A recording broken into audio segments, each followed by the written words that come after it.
Hello. It's the halfway mark for the Hispanic Heritage Month, and Pittsburgh was the center of attention for Latinos from across the Commonwealth. We'll tell you why the PA Latino Convention chose Pittsburgh this year. And October brings a famous dance company to town and offers an intimate discussion on art at the August Wilson African American Cultural Center. My guest today will share details of what's in store. Plus, it is almost time to strut the runway Steelers style. We're talking to one of the co-chairs of the event and explaining why it's such an important fundraiser for the Pittsburgh Steelers. So pull up a chair and meet us at the corner. Intersection starts right now.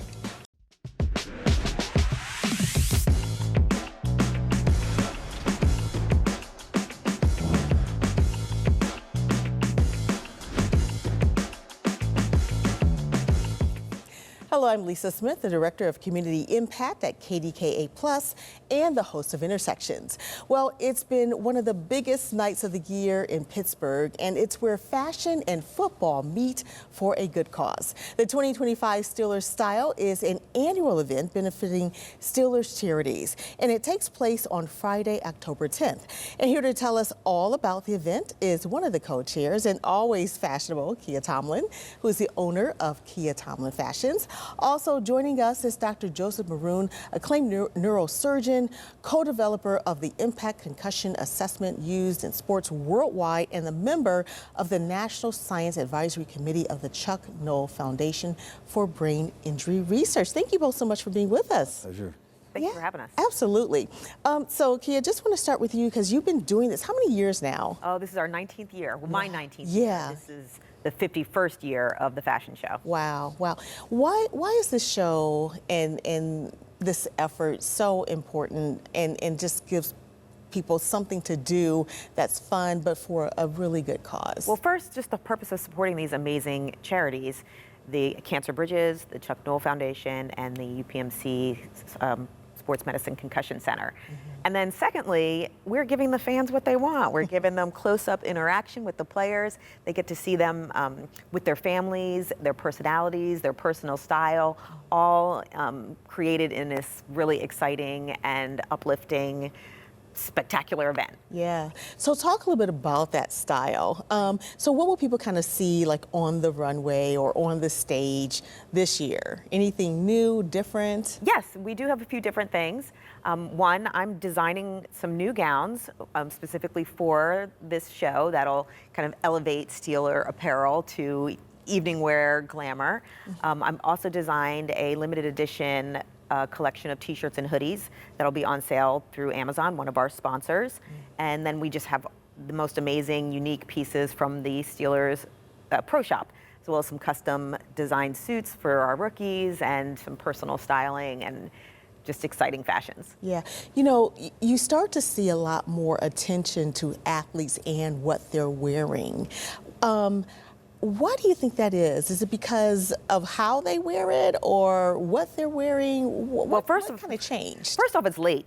they're late. It's late for them to finally realize that athletes present fashion spectacularly. They've got the bravado, they've got the swagger, they've got the taste. I don't know where the attention has been because it should have been there for a long time ago. Yeah. So, Dr. Maroon, we want to talk a little bit about the Chuck Noll Foundation and what you do and why this event is really so important for the foundation. Tell us a little bit about what you do with the foundation. Absolutely. To go back just a bit, many years ago, Coach Noll, four-time Super Bowl champion for the Pittsburgh Steelers, and Mr. Dan Rooney challenged me to come up with a test or a way to determine when an athlete had a concussion, and more importantly, from Chuck's viewpoint, always interested in safety of his athletes. When is it safe to return and to play after a concussion? And I consulted with Dr. Mark Lovell and subsequently Mickey Collins, and we came up with a test called the IMPACT test, the Immediate Post-Assessment Cognitive Test, that assesses memory, processing of information, and also concussion score. Fast forward, this test challenged by Chuck Noll has now been used 25 million times and has become the standard of care for concussion management in the NFL and, quite frankly, internationally in virtually all contact sports. So as a legacy to Chuck Noll, Mr. Rooney, Art Rooney, founded the Chuck Noll Foundation, which is primary mission to prevent head and spine injuries in athletics. And we've raised now over $4 million in grants to UPMC, AHN, Penn State, WVU, for innovative approaches to the prevention and treatment of athletic injuries, particularly relative to the brain. Yeah. And this has been marginalized, magnified 4 times, so that individuals that we've given money to have now up to $16 million in really innovative research that I'd be very pleased to briefly summarize if you'd like. Yeah, yeah. So the connection between the Steelers style and the foundation is vital. It's right? vital. The funds, well, it's essential. It's very important. Yeah. The funds from what Kia's doing and managing will go to the UPMC Concussion Center, headed by Mickey Collins. And at the Concussion Center, they see 17,000 patients a year, 7,000 new patients with concussions, and have 7 neuropsychologists who do nothing but evaluate patients with concussions. So it's a real center for concussion study, management, prevention, and treatment. Yeah. I know you're looking for people to be part of your ongoing research, right? Yes, we have an ongoing study funded. They funded an individual, Pravat Mandal, former director of the Indian National Brain Research Institute, who has published and demonstrated that in patients with Alzheimer's and Parkinson's disease, and we believe chronic traumatic encephalopathy from repetitive hits to the head, there's a deficiency of glutathione in the brain. Glutathione is the main antioxidant, and if this is absent, neurodegeneration can occur. So we're recruiting former NFL players, former Navy SEALs, and also combat warriors who have had repetitive hits to the head to study, not only study with a unique magnetic resonance imaging product, but if we demonstrate a deficiency, which we have already shown in other patients, we have a replacement called a supplement for glutathione that we hope may be therapeutic. So kind of on the cutting edge, and this is all supported by the Chuck Noll Foundation and good people like Kia who are helping us. Yeah, well, it sounds great, and I mean, it sounds like such a fantastic event. I know one more thing you mentioned is that the Pittsburgh Ballet is going to be part of it this year. Yes, very excited to have the Pittsburgh Ballet participate. I just think that the mesh between the poise and the grace and that precise athleticism mixed with the rough and tough athleticism and precision of football players, it just makes for a really unique and just beautiful show. Yeah, and so we're going to show everyone at home just like a quick image so they can, mark their calendars and know when this is going to be happening. Again, it's going to be October 10th at Stage AE, and tickets are still available? Yes, tickets are still available. Okay, great. And we're looking at this image, and it's got this kind of yellow brick road there. That's a cue. Is that a cue? Yeah. That's their theme this year for the show is "There's No Place Like Home," and that really came about because we were going to Ireland, and it was a fabulous trip, and we thoroughly loved the city, and left with a win. But we're excited to get back and have a game back in our own stadium, and so there's no place like home. Yeah, as the theme. Sounds wonderful. Well, thank you both so much for coming, and so much success for this upcoming event, and hopefully we'll see you again next year. Thank you. Thank you. All right. Well, coming up, where you can see the next generation of Ailey dancers without going to New York. Intersections, we'll be right back.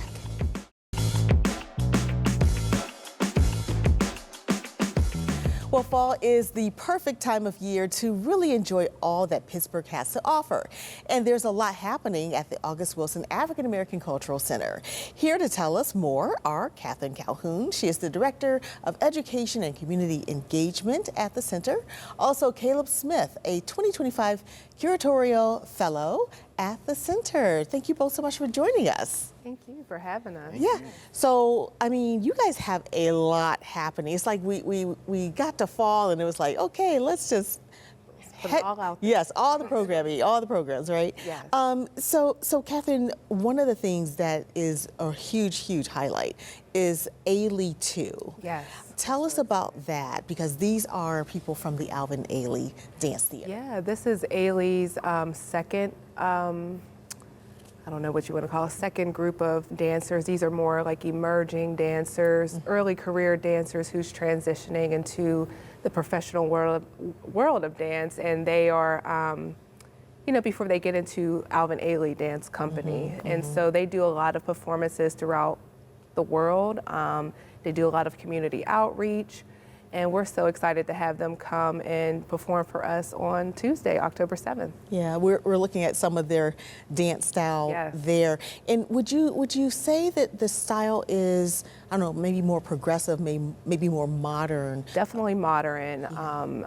From what I know, while I'm not an Ailey expert, but yes, will be performing modern dance for us, yes. Yeah. How special is it to have them here? Because I think it's been a while since we've had Ailey dancers in town.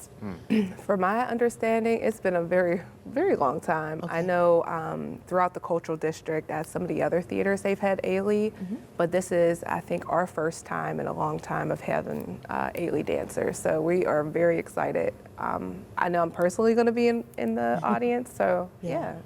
Now, one of the things I also saw, so they're touring, so this is part of their tour, but at each stop, it looks like they do a world premiere of one of their performances, and it looks like they have a couple of them here. Did you notice that? I did notice that. I do know they are going to be performing for about 2 hours on the stage, and I believe they will be performing one of their premieres. And in addition to that, we'll have a student matinee, and of course they're doing that community outreach, so we'll have a master class with them.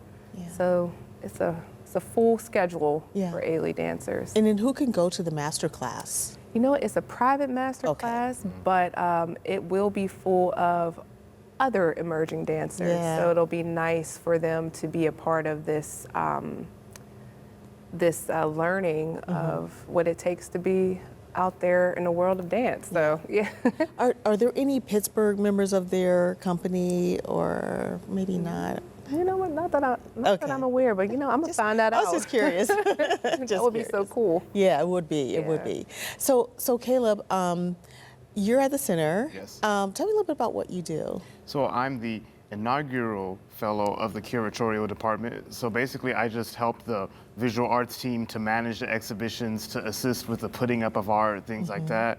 I've been there since February 1st was when my fellowship started, and hopefully I'm the first of many fellows that the August Wilson Center will employ as this fellowship goes on. Yeah. And it's been a very fun time being there, working and learning about the ins and outs of dealing with a visual arts center, such as the August Wilson Center. Yeah. Okay, so one of the events that's coming up, actually you are part of, and it is talk and live performance. Yes. With Alexis Wright. Yes. And you. Yes. Tell us about that. Well, so these last two events we have coming up, this one on October 11th is our artist talk and performance as part of our Being Seen exhibition, which is the first open call for art put out by the August Wilson African American Cultural Center. It features all Black artists from Pittsburgh, and it's a very good exhibition, and it's on view until October 26th. So if you haven't made it out, I would recommend you to make it out. But anyway, on the 11th of this month, we're doing one of our programming events featuring Alexis, who is one of the abstract artists featured in Being Seen. And so I'm just going to be interviewing her, asking her about her work, asking her about her life. And then I thought it would be cool to do sort of like a performance as part of it. So I asked her if she'd be cool to do a live painting while I performed on my flute and on piano, because I play music, I'm, a performer, composer, things like that. And she was very much down. So I think, it'll be an interesting thing. And it'll highlight the different bridges that the August Wilson Center makes in bridging different types of art. Yeah, that sounds awesome. That sounds great. Okay, so another thing I saw is Sculpture and Sound Social with Marcy Dixon Washington and Petra Floyd. Yes. That's also the same day, August 11th. Yeah. So in addition to being seen, we have a huge exhibition highlighting the sculpture of John Roden. Being Seen was born out of that exhibition. So in addition to the John Roden exhibition, we have programming events around that. And so John Roden was a sculptor, of course, so we brought in a guest artist who's going to come and give a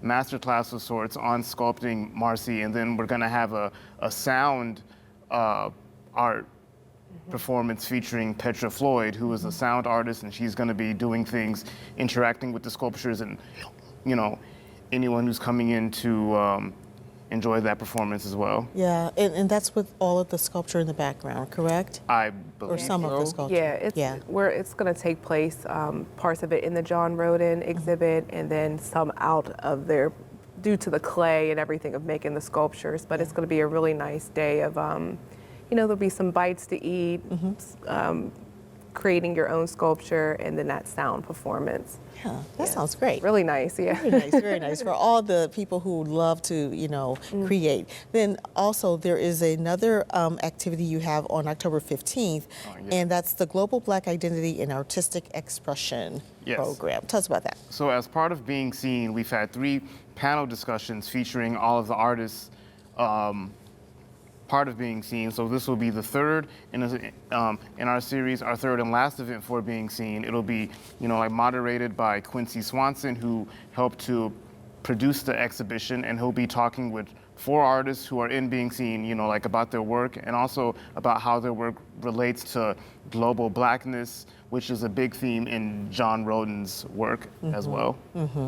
So definitely a lot happening there, and people can go to the August Wilson African American Cultural Center website. We're showing the Ailey flyer there for more information. Thank you both so much for being here. We appreciate it. Thank you so much. All right. Yay.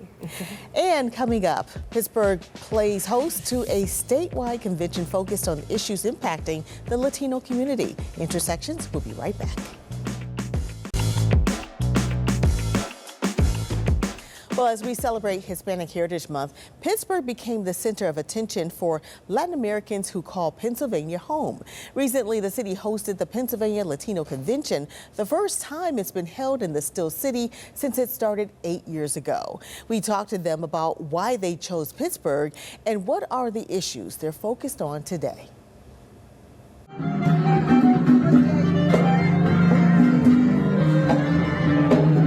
Pittsburgh sees a lot of conventions, but this was a first.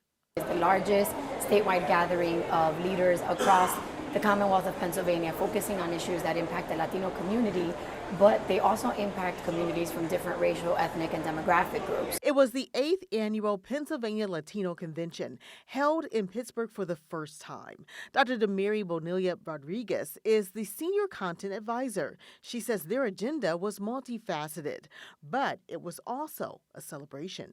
We celebrate the culture, we have music, we have food, we have colors. There's just such a vibrant culture when people are able to show up authentically. So creating a space where individuals feel safe in terms of I'm seen and I'm heard. Coming to Pittsburgh meant seeing Roberto Clemente Jr. during the ribbon cutting, taking a trip to PNC Park, spending a special night with the Riverhounds, showing off the Still City. Organizers say they chose Pittsburgh for a reason, and the time was right. Each year we try to be strategic about where we go in terms of what is happening in that community. Is there an exponential growth that is happening in terms of demographics? And we want to make sure that we're talking about that and supporting the local community in adapting to working with, to serving, and to honoring the growth. The things that are happening and the things that matter are universal, like healthcare, jobs, education. It's also immigration. The group is nonpartisan, but they want to address immigration issues based on impact. How is immigration impacting the day-to-day lives of our people? Are they living in fear? Are they stressed and worried and not allowing them to be their best self? in the spaces that they work, in the businesses that they occupy, means that we're not able to shine, that we're not able to contribute to the best of our ability. From that lens, it's a civic conversation. It is important that we address and embed it throughout. Immigration and all of these issues go hand in hand. The group says the growth of the Latino population in Pennsylvania is undeniable, and PA has been a land of opportunity. We have seen Latinos grow in Pennsylvania. We have seen Latinos transplanted from Puerto Rico to Pennsylvania after Hurricane Maria and be able to set roots here and grow and thrive. Bonilla Rodriguez adds that they bring a measurable impact to communities. Our chairman states that the Latino community is building a bridge to the state of Pennsylvania and to the country. Latinos are here. We are 1.2 million strong in the state of Pennsylvania. We are business owners, we are educational leaders, we are in the medical field and across sectors. So this is an opportunity to highlight our talents, to highlight the research, the work that we're doing. And the convention has a focus on being policy-driven, research-driven, and data-driven.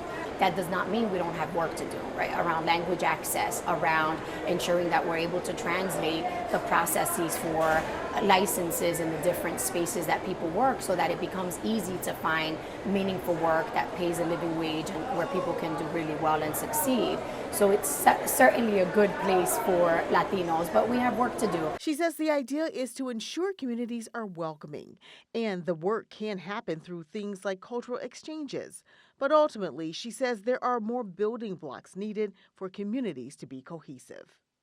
But it comes down to educating the community on what to expect, considerations to make, ensuring that there are resources available, that you are caring enough to have resources available in different languages. And that doesn't just apply to the Latino community, right? The Asian Pacific Islander community and other communities where English is not their native language. And when we give people the information in their native language, it creates a welcoming space and it opens a door where we're saying you belong here, and it may take some work, but we're going to do it together. We're in this together, and that's building community. And I'll have my last word when we come back.